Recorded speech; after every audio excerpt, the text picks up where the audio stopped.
folks, and welcome to Heart and Hand Extra, our second weekly show where we look back at what's happened since we spoke to you on Monday and look ahead to this weekend's fixture. Joining me to discuss Ayr United and look ahead to Livingston is Colin McMillan. Hello, Colin. Hello, David. How are you doing? I'm not too bad, my friend. I enjoyed my night at Ibrox on Wednesday as Rangers made several changes to take on Ayr United, but it didn't seem to affect us in any way as the momentum kept going with the word that keeps springing to my mind, Colin, is routine. Victory over Ayr, who were plucky, and I know that sounds patronising as all hell, but they tried to play football. They did, but Rangers just did too much for them in an attacking sense. Yeah, very much so. And routine is a very good word. It's a welcome word, actually. Yeah. And it's not we should be ungrateful for, bearing in mind what we've watched the last couple of years. Going to a game like that last night, at this stage of the season, at that stage in that tournament, routine is exactly as it should be. And I was delighted leaving with the result last night. Now, obviously, folks, you know what happened by now. Rangers won 4-0. We got goals in the first half from Nikola Katic, heading in from a corner from Ryan Kent. We then got our second not too long after. It's always important, Colin, to get that second at Ibrox because I think it relaxes the crowd.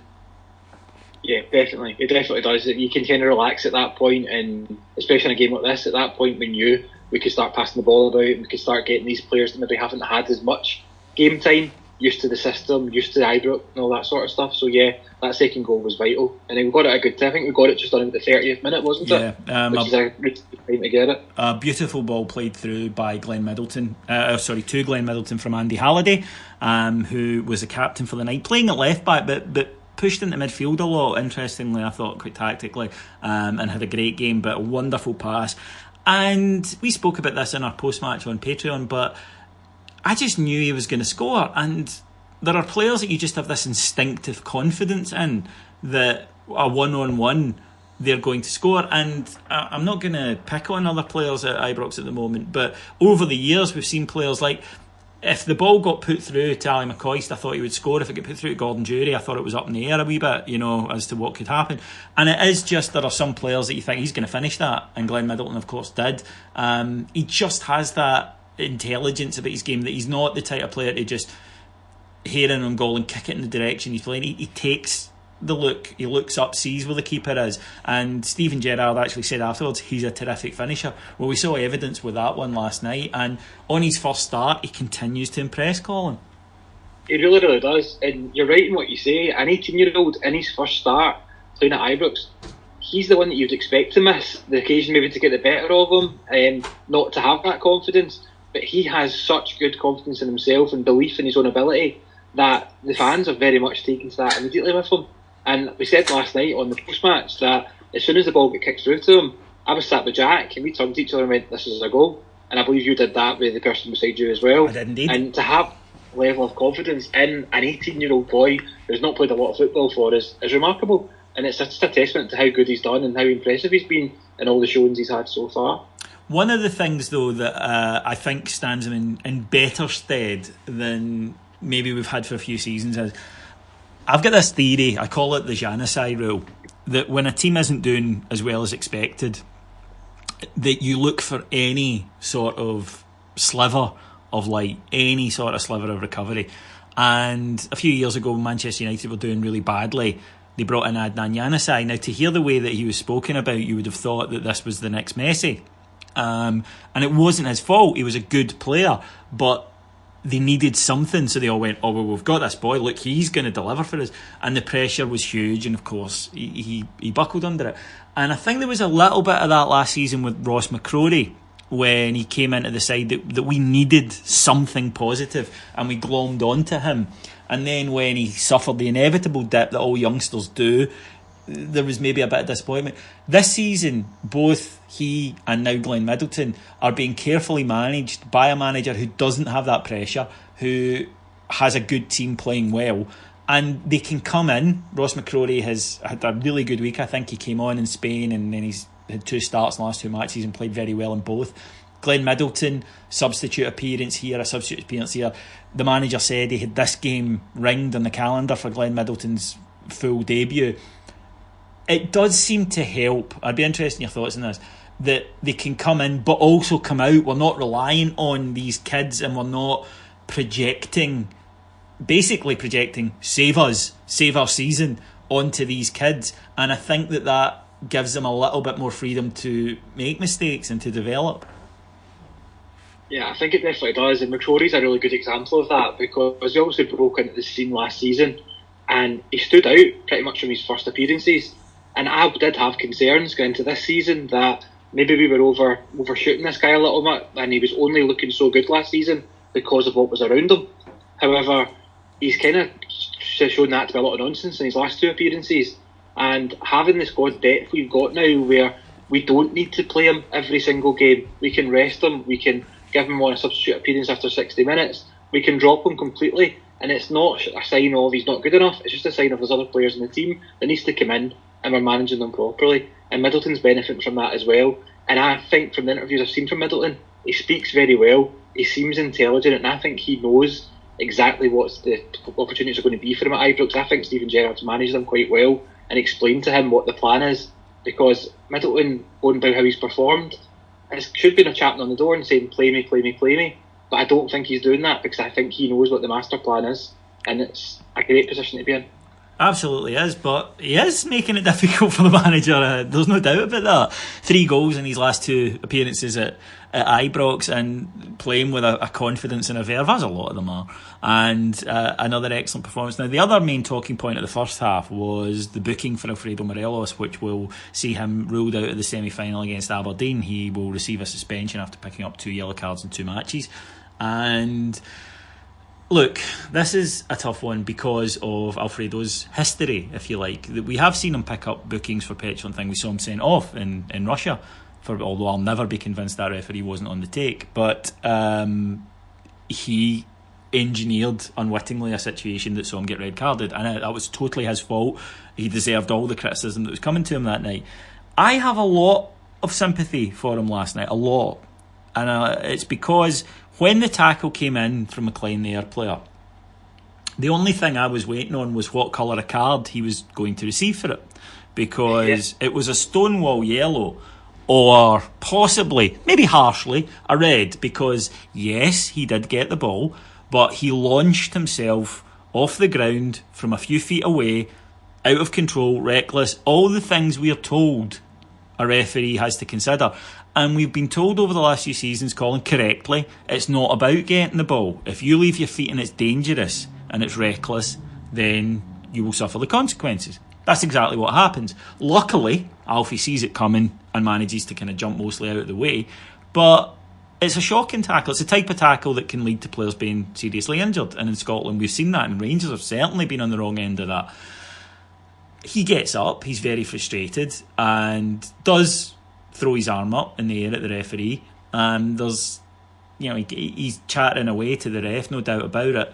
But I was apoplectic. I mean, I was fucking raging at that tackle. Never mind that he didn't get booked for it, that we didn't even get a foul for it.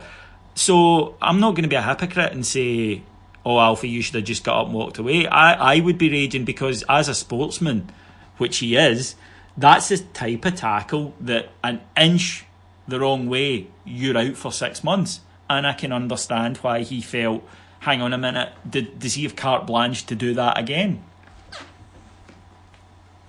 I genuinely don't believe there's another player in the country other than Alfredo Morelos that gets booked for that last night. If you look back just 2 weeks ago, Kenny Miller was sent off for pretty much the same tackle against us. Sent off, straight red card. Not to mention, after that tackle, Barisic is on the ground, holding his leg and an arm and thumping the ground in anger. Is thumping the ground in anger worse than throwing your arms up, or better than throwing your arms up? But Barisic obviously wasn't booked for that. Same game last night. Halliday shouted at the ref last night for not giving a free kick for another tackle. Yes, he did. No booking on that. Second half, Mark Kerr run towards the referee, shouting at him. Worse than Morelos. No booking at all either.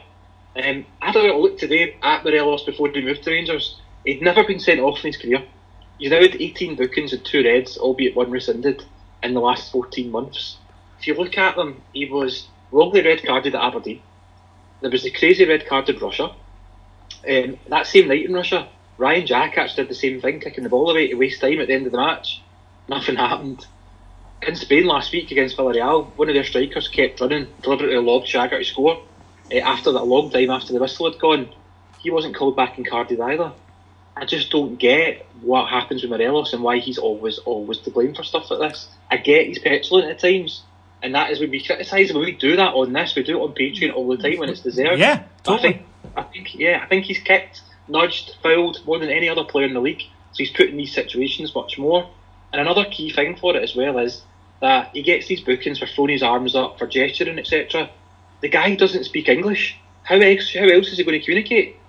That's a very fair point. That is a very fair point. We've all done it abroad, where your hands suddenly come into play because you're frustrated at not being able to communicate, and you do start to. So absolutely.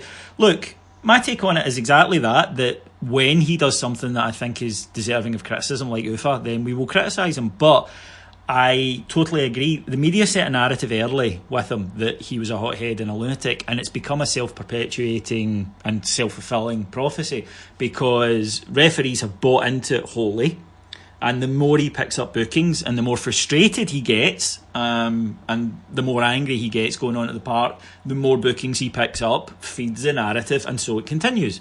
It is a self-perpetuating fantasy.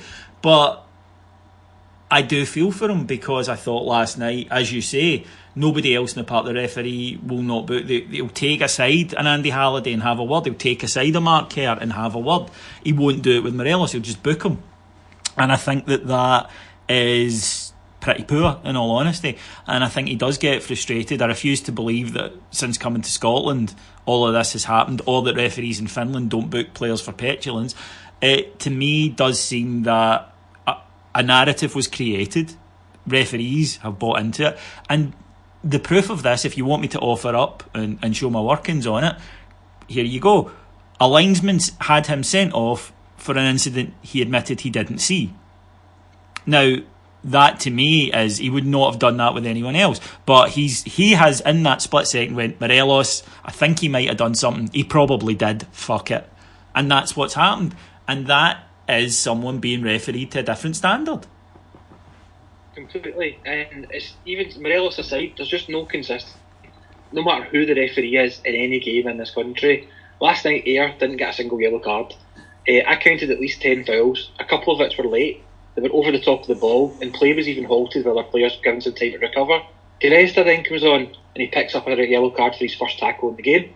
Now, it was a deserved yellow card, but where is the consistency in decision making? It just doesn't exist. That's why I'm frustrated. We're not sitting here saying, don't ever book Morelos, don't ever book Gresta, this is nonsense. We're saying, if you're going to book players for one thing, book them all. And then we can't complain. Yeah, but totally, Gresta's was a stonewall booking. No complaints, but so was 5 of the Ayr ones. Exactly, that's the issue. And look, no one can convince me that Bobby Madden last night didn't just go, oh, it's Ayr and they're getting tanked. You know, and there was a sympathy vote. But anyway, we'll come to where that leaves us for the semi-final in a minute. Into second half, Rangers get 2 more goals. Alfredo Morelos gets a knockdown in the box from a set piece and drills it in and is immediately subbed.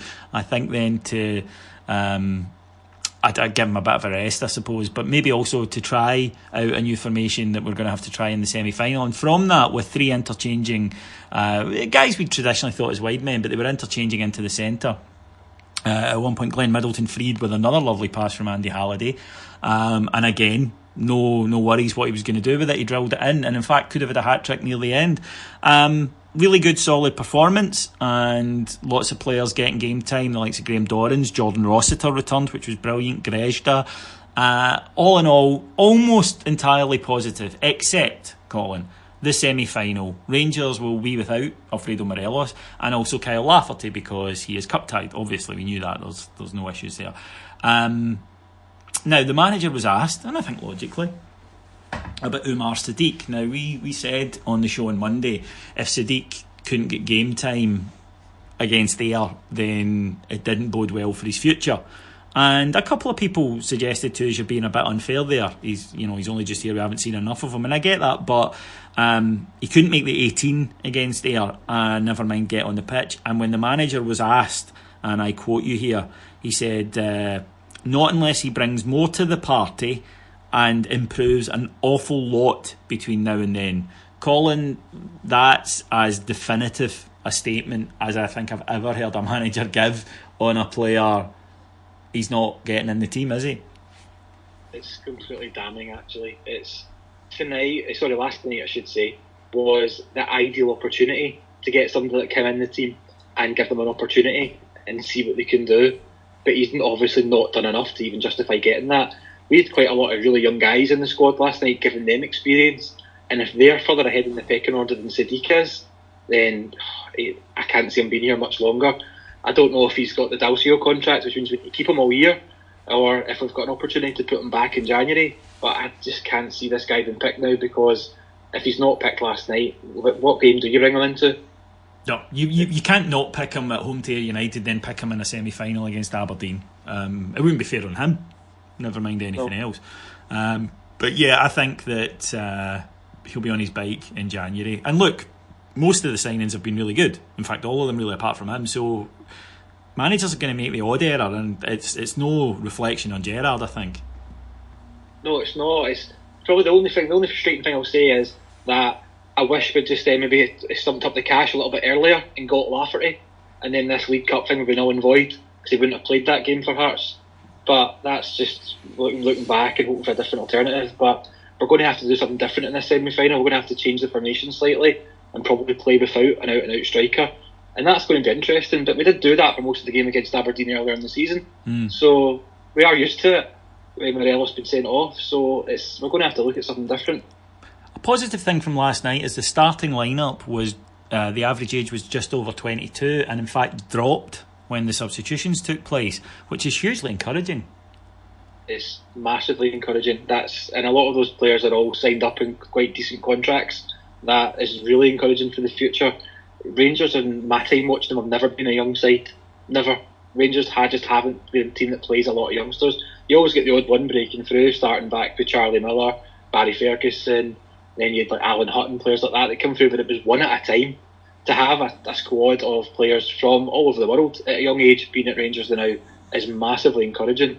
And the funny thing is that I don't know if you've got it to hand, but we actually looked last night at the squad against Ayr 4 years ago. Yes. And the comparison between that squad just 4 years ago and what played last night was frightening. Considering last night was our supporting cast, a lot of the main players weren't even playing, and the difference was stark across the whole pitch. So the draw pitched us against Aberdeen, with Hearts taking on Celtic. There was no easy draw at this stage, Colin. There really wasn't a particularly favourable one way or the other. So anything that came out the hat, as far as I'm concerned, was que sera, sera. Yeah, I've probably quite enjoyed getting Celtic out the hat because of the way they're playing just now, and get them sooner rather than wait until New Year for the game. But all the three games are going to have their own challenge regardless of who it was. And Aberdeen semi-final, whenever it may be, will be meaty. That'll be good. But I'm not scared of it. Oh Christ, no. Very much looking forward to it, whenever it will be. Because there has been some scheduling conflict. The tie's due to be played the weekend of the 28th. Now the problem comes that one game was supposed to be played the Saturday, one game was supposed to be played the Sunday, as we know. And Rangers and Celtic are both in European competition in the Europa League on the Thursday night. Now, the options available are that both semi-finals could be held at Hampden on the Sunday, with one played probably at 12 and the other played around about 5, or maybe even slightly later. Option 2 would be they're both played on the Sunday but at different stadiums, with Murrayfield being touted as one, although that would require quite a big rental cost. Or option 3, one of the Old Firm is made to play on the Saturday, with it likely to be Rangers, with the excuse used that Celtic are away and Rangers are at home on the Thursday. Colin, from the people who brought you their previous fuck-ups, here comes another. Yeah, neither of these options are good, to be fair. Playing them both on the same day is dangerous for a couple of reasons. If the first game goes to extra time and penalties, you've got a very small window to get that stadium ready, get everybody out of it, and then get everybody else in it for the next game. There's also a lot of pubs in that around Hampden, and you're going to have fans coming out of one game and going to a pub, and fans wanting to go to a pub before the next game. It's got disaster written all over it, to be honest. I don't see that being allowed. I don't see why either Rangers or Celtic should have to go through Edinburgh for a semi-final either. That doesn't sound ideal to me either. And probably the least favourable one is we certainly shouldn't have played it on the Saturday, just because we happen to be at home. If you want to get really particular about it, our home game will be finishing after Celtics. They'll still be the 6 o'clock kick-off that night. We'll be the 8 o'clock kick-off. And even Steven Gerrard said last night, I think with a smile on his face, that the Celtic game was the first tie out of the hat. So surely they should go to the Saturday. I think it seems fair. I mean, it does. But this is again about playing semi-finals. I mean, when I was growing up, League Cup, semi-finals, the whole League Cup was played midweek. Can't say I see a reason. Never been a big fan of weekend semi-finals. It just doesn't feel right to me. And I know that that's an age thing, which would have avoided the problem. Also, but you can't continue to do this. You can't continue to ask Scottish clubs to do well in Europe and then fuck them about. Now, we obviously saw the whole 2008 shitstorm that got kicked up by George Pete. We know what it's like to suffer because of this, but we're out there representing Scotland, right? And whether or not we like it or people in Scotland like it, that's a fact. We're doing well for Scotland. The coefficient has gone up dramatically this year, and folks, that ain't down to Celtic, that's down to us. So if we're out there doing our best for the country, never mind, morally we should get help, which we should, but just practically we should get help from the governing bodies. It's common sense. Totally, and this isn't a Rangers versus Celtic thing. This is both clubs. Neither club should be forced to play on the Saturday. The authorities should be bending over backwards to help both of us in Europe, and they're not going to do that, or they're going to do it for one and not the other. And I think we all know who the most likely club to suffer is with this. And it's going to be really interesting if it does come to that, how the club approach that and what they say about it. Now, looking ahead to this weekend's match, we will go to Livingston and their already infamous plastic pitch, which, even by SPFL standards, looks a cracker. Now, unlike Kilmarnock's, this is one of the ones that you've probably played on, folks. It's one of the ones with those little black balls in the turf that seem to get in your socks, in your shorts, up your arse, in your foreskin, everywhere. Yeah, Colin, I've got to admit, I'd normally just go, look, it's a plastic pitch, just go and fucking play on it, but this one does look extraordinary. Yeah, it's very, very poor, very poor. And I've heard Gary Holt actually talking it up for this week and saying that if he was offered a grass one, he wouldn't swap it. He's off his nut. We've got at least 3 or 4 players that I don't want anywhere near that pitch next week. We've already seen what can happen with Murphy this season, playing in the plastic pitch. And we've got a good few players that are just coming back from injury or are on the road to recovery that we should be starting to slot into games like this, and we just can't do it. We can't risk them on that pitch. And to have a top flight game in Scotland where we can't play the players we want to play for the sake of their own health, it's embarrassing. It's shocking. That is. It really is piss poor. But it is what it is. Rangers will have a huge support there after Livingston opened up more tickets to Rangers supporters. So very much looking forward to it. It'll be an interesting game because Livy are no pushovers, Colin. They're doing really well in the league at this moment. And in fact, if you wanted to sum them up over the last 2 seasons, it's Livy are no pushovers. There's a lot of teams, both in the Championship and League One, thought that they would should steamroller them, and they don't. They work incredibly hard. They got a draw at Tynecastle last week. You have to earn everything against them. This will not be a breeze. It will not be like, the air game, a training exercise. They will fight for every ball. Yeah, very much will. And just looking at the league table, they actually match us pretty much game for game. They've got 3 wins, 2 draws and a loss. Obviously their goal difference is significantly worse, but just last week they managed to get the draw at Tynecastle that nobody else has managed to do. They're the first team to actually cost Hearts points in the league, and they have the benefit of they train on this pitch every single day of the week. That stadium is their training ground, so they will have the benefit of being used to that pitch and how it plays and the bounce of the ball, because you've seen on these pitches before, the ball when it lands, it doesn't move properly, it doesn't bounce properly, and they will have a slight benefit with that. And it's up to us to go there with the best that we can and just try our best to perform as we can on that pitch. We've got the players to do it. I expect quite a lot of players to come back into 11 this weekend. Obviously McGregor, I think Goldstein and Katic will start together. Yeah, Tav should come back in. Yeah. If Arfield still isn't fit, Yeah, Arfield. If Barisic still isn't quite there, leave him out. Don't get him near that pitch. And I wouldn't be adverse to seeing Andy Halliday staying at left back, actually. He had a terrific match the other night, he really did, and I'm very pleased. I think every Rangers fan is very pleased for Andy Halliday for the way he's turning it around. Of course, great comments from Steven Gerrard this week. He said, I love Andy Halliday. One of the things that the manager said to the squad in the summer was, I don't care if you've got tattoos of the club or 5 stars or whatever, if you're not good enough you'll be gone. So it's not a sympathy vote. Andy Halliday's there because he's working his nuts off and he's impressing when he's getting into the side. Yeah, very much so. We spoke before, he is capable of taking instruction and he's doing that. Gerrard's giving him something to do in every game and he's doing it and he's not moving away from it. He's been reliable and he's done exactly what's required of him, and that's all you can ask for a player in this position. Bearing in mind, this is a guy who loves the club and he thought he was over. He didn't think he was going to play for us again. He was thumped off to Azerbaijan, brought back, didn't really play. We didn't think we were waiting for him to be sold in the summer, truth be told, weren't we? And it didn't happen. And he's turned it right round, and he now is a realistic option. He's not a starting 11 player for me, but he is somebody that I've got no fear now about coming in, taking a place in a couple of different positions, to be fair to him. And I trust him completely now. And I couldn't say that a month ago, 6 weeks ago. No, couldn't have told you that. He's earning his spot. I think you have to under this management team. I think it's that simple. If you're not cutting it, then you're gone. I don't think that Steven Gerrard's going to hang his hat on one individual player, but Andy Halliday is doing exactly that, and I think it's tremendous, and I think we're all very pleased to see that. I agree with you about the changes to the team. There are certain players like Rossiter that you just think, nah, not this week, not on this pitch.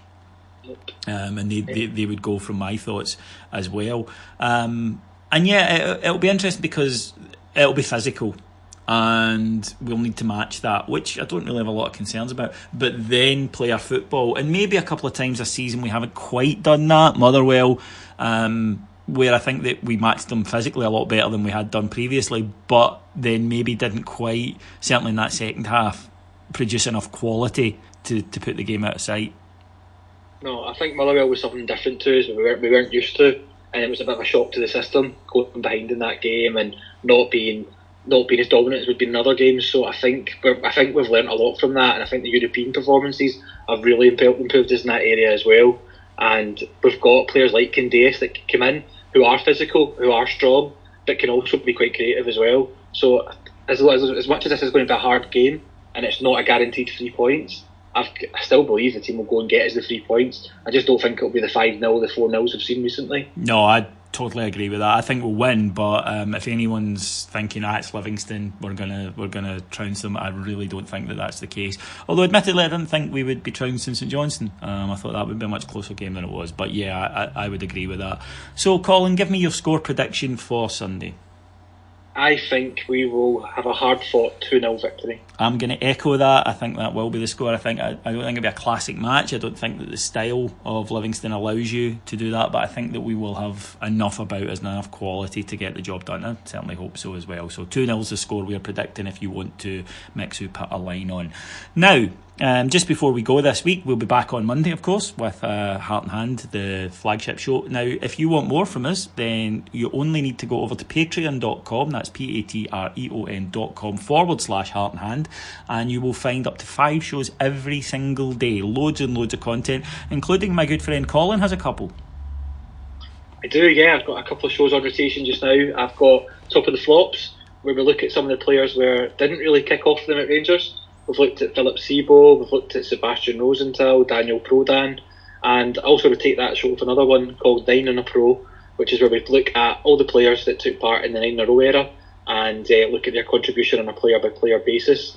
We've got our next episode due to drop, which is Brian Laudrup, which we're doing in a bit more long form. We're going to do an episode per season for Brian because he is a special and he deserves it. And look out for that one in the next couple of days. If you want to read more from Heart and Hand, then go to heartandhand.co.uk, where you can also buy some Heart and Hand branded merch as well. We are going to be playing some live shows between now and Christmas. We're heading over to Northern Ireland next month. But before that, we will be playing my hometown of Colwinning at the Colwinning Orange Lodge. It doesn't get much stauncher than that. If you want to buy tickets, then they are available. If you visit my timeline, it's at Ibrox Rocks on Twitter, or check our Facebook, which is just Heart and Hand the Rangers podcast, and again available on Patreon. Tickets are £10, and you will have an extraordinarily staunch evening. Thank you very much for listening. Thank you to my executive producers in London, Mike Lee and Paul Miles. Thank you to my guest, the wonderful Colin McMillan. Thank you. And thank you for listening. We'll be back on Monday. Until then, take care. Cheers. Bye.